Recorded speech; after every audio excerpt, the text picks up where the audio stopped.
창세기 37장.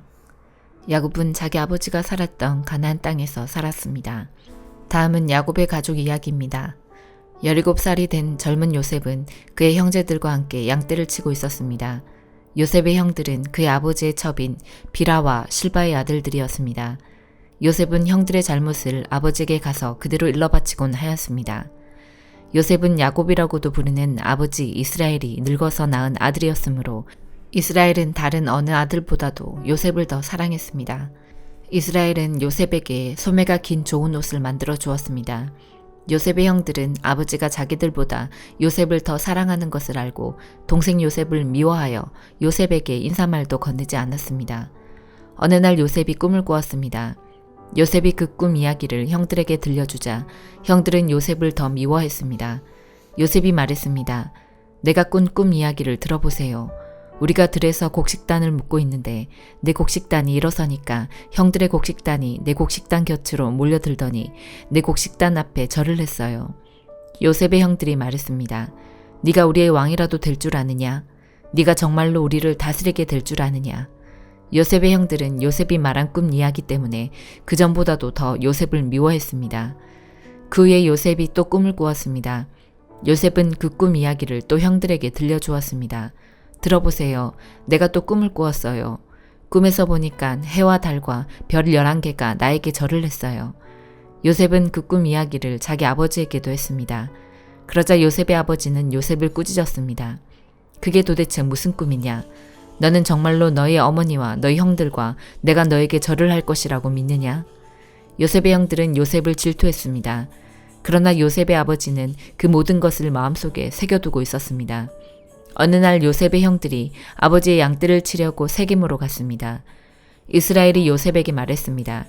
네 형들이 세겜에서 양떼를 치고 있지 않느냐? 내가 너를 그들에게 보내려 한다. 요셉은 예, 다녀오겠습니다 하고 대답했습니다. 요셉의 아버지가 말했습니다. 가서 네 형들과 양떼가 잘 있는지 보고 돌아와서 나에게 알려다오.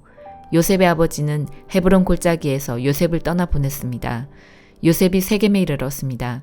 어떤 사람이 요셉이 들에서 헤매고 있는 것을 보고 물었습니다. 무엇을 찾고 있느냐? 요셉이 대답했습니다. 형들을 찾고 있습니다. 혹시 우리 형들이 어디에서 양떼를 치고 있는지 아십니까?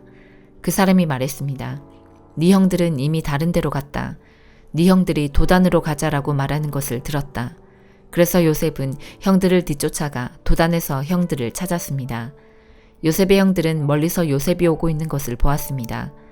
그들은 요셉이 가까이 오기 전에 요셉을 죽이기로 계획하고 서로 이렇게 말했습니다. 꿈꾸는 애가 오는구나. 저 애를 죽여서 그 시체를 웅덩이에 던져넣자. 그리고 아버지에게는 들짐승이 저 아이를 죽였다고 말하자. 그가 꾼 꿈이 어떻게 되는지 한번 두고 보자. 하지만 그때 르우벤이 그 계획을 듣고 요셉을 구해주려는 마음에서 말했습니다. 요셉을 죽이지는 말자. 피를 흘리게 하지는 말자. 이 광야의 웅덩이에 저 아이를 던져넣자. 하지만 해치지는 말자. 르우벤이 이렇게 말한 것은 요셉을 그 형들의 손에서 구해내어 아버지께 돌려보내기 위함이었습니다. 요셉이 형들에게 가까이 다가오자 형들은 소매가 긴 요셉의 옷을 벗겼습니다. 그리고 그들은 요셉을 웅덩이에 던져 넣었습니다. 그 웅덩이는 비어 있었고 그 안에는 물이 없었습니다. 요셉이 웅덩이에 있는 동안 형들은 자리에 앉아서 음식을 먹었습니다. 그들이 고개를 들어보니 이스마엘 사람들이 오고 있는 모습이 보였습니다. 그 이스마엘 사람들은 낙타의 향료와 유향과 모략을 싣고 길르앗에서 이집트로 여행하던 중이었습니다. 그 모습을 보고 유다가 형제들에게 말했습니다. 우리가 동생을 죽인 다음 그 사실을 숨긴다고 해서 우리에게 무슨 좋은 일이 있겠나? 차라리 요셉을 저 이스마엘 사람들에게 팔아버리자. 그러면 동생을 죽이는 죄도 짓지 않게 된다. 그래도 저 애는 우리 동생이고 우리와 피와 살을 나눈 형제가 아니냐. 그러자 다른 형들도 모두 유다의 말에 찬성했습니다. 그러는 동안 미디안 상인들이 지나갈 때에 형들은 요셉을 웅덩이에서 꺼내어 은 20세겔을 받고 이스마엘 사람들에게 팔았습니다. 이스마엘 사람들은 요셉을 이집트로 데리고 갔습니다. 요셉의 형들이 요셉을 이스마엘 사람들에게 팔았을 때 르우벤은 거기에 없었습니다. 르우벤이 웅덩이로 돌아와 보니 요셉이 보이지 않았습니다. 르우벤은 너무나 슬퍼서 자기 옷을 찢었습니다. 그 후에 르우벤은 다른 형제들에게 돌아와서 말했습니다. 아이가 보이지 않는다. 이제 나는 어떻게 하면 좋으냐. 요셉의 형들은 염소 한 마리를 죽여서 그 피를 요셉이 입었던 소매가 긴 옷에 묻혔습니다. 그리고 나서 그들은 그 옷을 자기 아버지에게 가지고 갔습니다. 그들이 말했습니다. 이 옷을 주었습니다. 혹시 아버지 아들의 옷이 아닌지 잘 살펴보십시오. 야곱이 그 옷을 살펴보고 말했습니다. 내 아들의 옷이 맞다. 사나운 들짐승이 요셉을 잡아먹었나 보구나. 내 아들 요셉이 찢겨 죽고 말았구나. 야곱은 너무나 슬퍼서 자기 옷을 찢고 거친 배로 허리를 묶었습니다. 야곱은 아들의 죽음 때문에 오랫동안 슬퍼했습니다. 야곱의 모든 아들과 딸들이 야곱을 위로하려 했지만 야곱은 위로를 받으려 하지 않았습니다. 야곱이 말했습니다.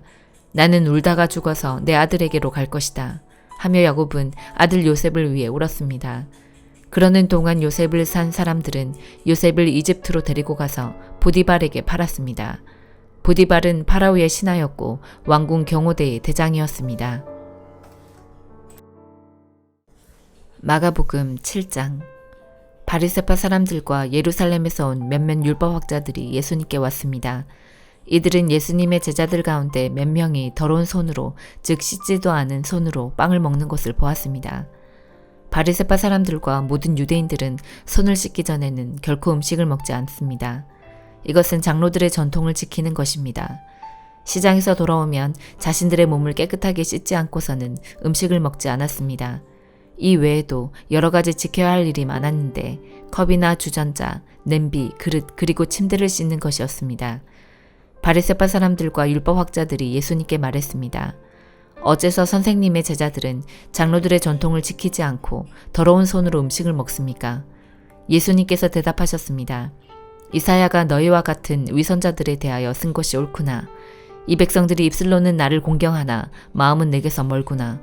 헛되이 내게 예배를 드리고 사람의 훈계를 교리인 양 가르친다. 너희는 하나님의 계명은 무시하고 사람의 전통만 지키는구나.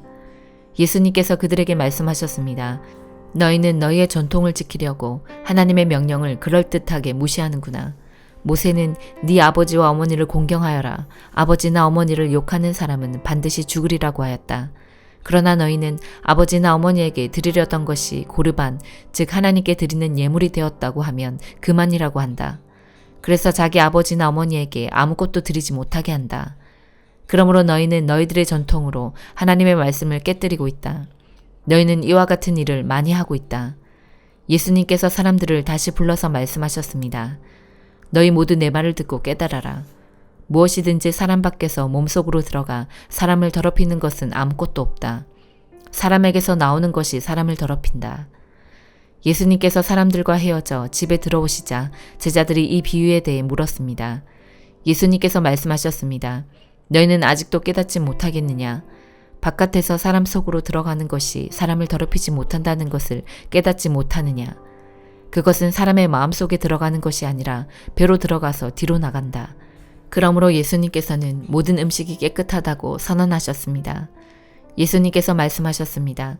사람에게서 나오는 것, 바로 그것이 사람을 더럽히는 것이다. 속에서부터, 즉 사람의 마음으로부터 악한 생각, 음란, 도둑질, 살인, 간음, 탐욕, 악의가 나오며 속임수, 방탕, 질투, 욕짓거리, 교만, 어리석음이 나온다. 이 모든 악한 것들은 사람의 속에서 나와 사람을 더럽힌다. 예수님께서 그곳을 떠나 두로 지방으로 가셨습니다. 예수님께서 어느 집에 들어가셨습니다. 그리고 이 사실을 아무에게도 알리지 않으려고 하셨습니다. 그러나 숨어 계실 수는 없었습니다. 예수님의 소문을 듣고 어떤 여자가 얼른 예수님께 와서 무릎을 꿇었습니다. 그녀에게는 더러운 귀신이 들린 딸이 있었습니다. 그녀는 그리스 사람으로 수로보니게 사람이었습니다. 그녀는 예수님께 자기의 딸에게서 귀신을 쫓아달라고 간청했습니다. 예수님께서 그 여자에게 말씀하셨습니다. 자녀들을 먼저 먹여야 한다. 자녀들의 빵을 빼앗아서 개에게 던지는 것은 옳지 않다. 그 여자가 대답했습니다. 주님, 옳습니다. 그러나 상 아래 있는 개들도 그 아이들이 흘리는 부스러기는 얻어먹습니다. 그러자 예수님께서 말씀하셨습니다. 네가 그렇게 말하니 돌아가거라. 귀신이 네 딸에게서 떠났다. 그 여자가 집에 돌아가서 침대에 누워있는 딸을 보니 귀신은 이미 나가버린 후였습니다. 다시 예수님께서는 두로 지방을 떠나 시돈을 거쳐 데가볼리 지방에 있는 갈릴리 호수로 가셨습니다. 사람들이 예수님께 듣지 못하고 말도 못하는 사람을 데리고 와서는 그에게 손을 얹어 달라고 간청하였습니다. 예수님께서 그 사람을 데리고 사람들로부터 떨어진 곳으로 데리고 가셨습니다. 그리고 손가락을 그 사람의 귀에 넣으신 뒤에 손에 침을 뱉어 그의 혀를 만지셨습니다. 그리고 하늘을 우러러보시며 깊은 숨을 쉬셨습니다. 그런 다음 그 사람에게 에바다라고 말씀하셨는데 이는 열려라라는 뜻입니다. 그러자 그의 귀가 열리고 혀가 풀려 말을 분명하게 하게 되었습니다. 예수님께서 사람들에게 아무에게도 이 일을 말하지 말라고 명령하셨습니다. 그러나 예수님께서 하지 말라고 하시면 할수록 사람들은 더욱 널리 소문을 퍼뜨렸습니다. 그들은 정말로 놀라워하며 예수님께서 하시는 것은 모두 훌륭하다. 듣지 못하는 사람을 듣게 하고 말 못하는 사람도 말을 하게 해주신다 라고 말했습니다. 욥기 3장. 그 욥은 입을 열어 자기의 생일을 저주하며 이렇게 말했습니다. 내가 태어났던 그날이 없었더라면, 아들을 가졌다고 말하던 그 밤이 없었더라면, 그날이 어둠에 가려 하나님께서 그날을 찾지 않으시고 빛도 그날의 광채를 바라지 않았더라면, 어둠과 그늘이 그날을 삼켜버리고 구름이 그날을 덮어버리고 흑암이 그날을 덮쳤더라면, 그날 밤이 칠흑같이 캄캄하며 1년 중 그날이 없었더라면, 어느 달에도 그날이 없었더라면, 그 밤에 아무도 아이를 가질 수 없었더라면, 그 밤에 기쁜 외침이 없었더라면, 바다 괴물을 깨우기에 익숙한 사람들이 그날을 저주했더라면, 그 밤에 새벽별들이 빛나지 않았더라면, 바라던 빛도 없고 새벽 햇살도 보이지 않았더라면, 나를 낳던 어머니의 자궁문이 열리지 않았더라면, 내 눈이 슬픔을 보지 않았을 것을, 내가 어머니의 배에서 죽어 나왔더라면, 나오자마자 죽었더라면, 어찌하여 어머니의 두 무릎이 나를 받았던가, 어찌하여 어머니의 가슴이 나에게 젖을 먹였던가. 그렇지 않았다면 나는 편히 누워있을 텐데, 그렇지 않았다면 나는 잠자며 쉬고 있을 텐데, 폐허 위에 성을 건축한 왕과 장관과 함께 금과 은으로 집을 채웠던 귀족들과 함께 누워 쉴 텐데, 어찌하여 나는 죽은 채 태어나 빛을 보지 못한 아기처럼 묻히지 못했던가. 그곳에서는 악인이 날뛰지 못하고 피곤한 자들이 휴식을 얻나니, 죄인들도 마음을 푹 놓고 더 이상 혹사시키는 주인들의 고함 소리도 들리지 않는구나. 그곳에서는 보통 사람이나 위대한 사람이나 다 똑같으며 종이 자기 주인으로부터 자유로운데 어찌하여 비참한 사람에게 빛이 주어졌는가? 어찌하여 마음이 괴로운 자들에게 생명이 주어졌는가? 저들은 숨겨진 보물을 찾는 것보다 죽기를 더욱 바라나 헛될 뿐이니 저들이 무덤에 이를 때 얼마나 기뻐할까? 그 얼마나 즐거워할까? 아무 미래가 없이 비탄에 빠져 일생을 살아갈 자에게 왜 생명을 주셨는가? 한숨 때문에 먹지 못하며 탄식이 물처럼 쏟아져 나오는구나. 내가 가장 두려워하던 것이 임하였고 무서워하던 모든 것이 닥쳤구나. 나에게는 평안도 쉼도 안식도 없이 고통만이 찾아오는구나.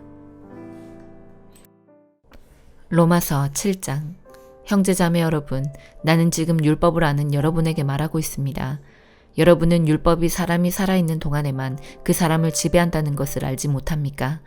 이를테면 결혼한 여자는 남편이 살아있는 동안에는 법에 의해 남편에 매여 살아야 합니다.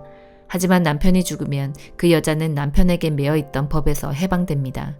그래서 여자가 남편이 아직 살아있는데도 다른 남자와 결혼하면 그 여자는 간음죄를 짓는 것이 되지만 만일 남편이 죽으면 그 여자는 그 법에서 해방되므로 다른 남자와 결혼하더라도 간음죄를 짓는 것이 되지 않습니다.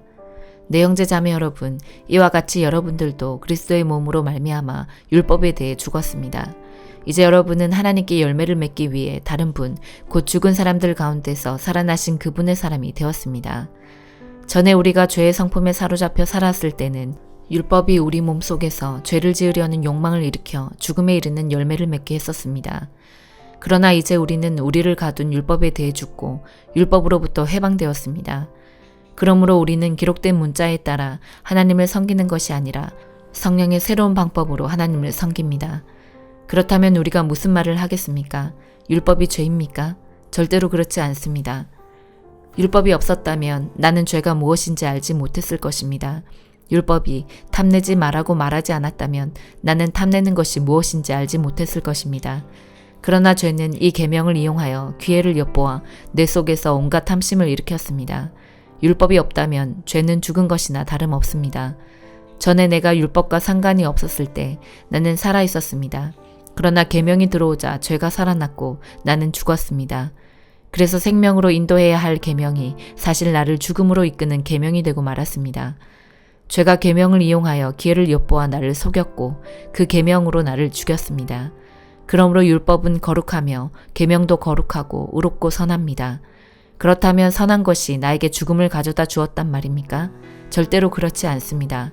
죄가 죄인 것으로 드러나도록 하기 위해서 죄는 선한 것을 이용하여 나에게 죽음을 가져왔습니다. 그리하여 죄는 계명을 통해 한층 더 죄의 참모습을 드러내게 된 것입니다. 우리는 율법이 영적인 것이라는 사실을 압니다. 그러나 나는 영적이지 못하며 죄의 노예로 팔린 몸입니다. 나는 내가 하는 일을 이해를 못하겠습니다. 내가 하고 싶어하는 일은 하지 않고 미워하는 일을 행하고 있으니 말입니다. 내가 그런 일을 하면서도 그 일을 원하지 않는 것은 율법이 선하다는 것을 인정하는 셈입니다. 그런데 이제는 원하지 않는 일을 하는 존재는 내가 아니라 내 안에 살고 있는 죄입니다. 나는 내 안에, 다시 말해서 나의 죄악된 본성 안에 선한 것이라고는 하나도 존재하지 않는다는 사실을 압니다. 선을 행하려는 바람은 내게 있지만 선을 행할 수는 없습니다. 나는 원하는 선은 행하지 않고 원하지 않는 악을 행합니다. 내가 원하지 않는 일을 행하고 있다면 그 일을 행하는 자는 내가 아니라 바로 내 안에 살고 있는 죄입니다. 그러므로 나는 이런 법칙을 발견했습니다. 선을 행하려는 마음은 나에게 있지만 악이 나와 함께 있다는 것입니다. 사실 나의 속 중심에서는 하나님의 법을 즐거워합니다. 그러나 나의 몸의 여러 부분들에서는 다른 법이 작용하고 있습니다. 그 법이 내 마음의 법과 싸워 나를 내 몸에서 작용하고 있는 죄의 법에 사로잡히게 합니다. 나는 참으로 비참한 사람입니다. 누가 나를 이 사망의 몸에서 구원해내겠습니까? 우리 주 예수 그리스도로 인하여 하나님께 감사합니다. 그러므로 나는 마음으로는 하나님의 법에 복종하는 반면 죄악된 본성으로는 죄의 법에 복종하고 있습니다. 아멘.